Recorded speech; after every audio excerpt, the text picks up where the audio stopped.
नमस्कार, आपण पाहतात RK न्यूज।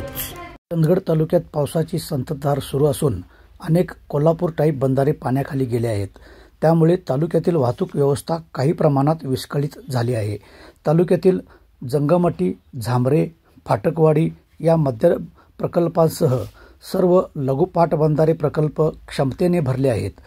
धरणांच्या सांडव्यावरून मोठ्या प्रमाणात नदीपात्रात पाणी पडत असल्याने जवळपास 9 बंधारे पाण्याखाली गेले आहेत। कोवाड, कोनेवाडी, भोगोली, पिळणी, करंजगाव, हल्लारवाडी, सावर्डे त्यासह चंदगड हेरे मार्गावरील चंदगडच्या पुलावर पाणी आल्याने हाही रस्ता बंद झाला आहे।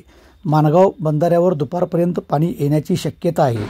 पाऊस वाढत असल्याने गडिंग्लज येथील भडगाव पुलावर सुद्धा पाणी येण्यास सुरुवात झाली आहे। त्यामुळे चंदगड गडिंग्लज रस्ता बंद होण्याची शक्यता आहे। प्रशासनाने नागरिकांना सावधानतेचा इशारा दिला आहे।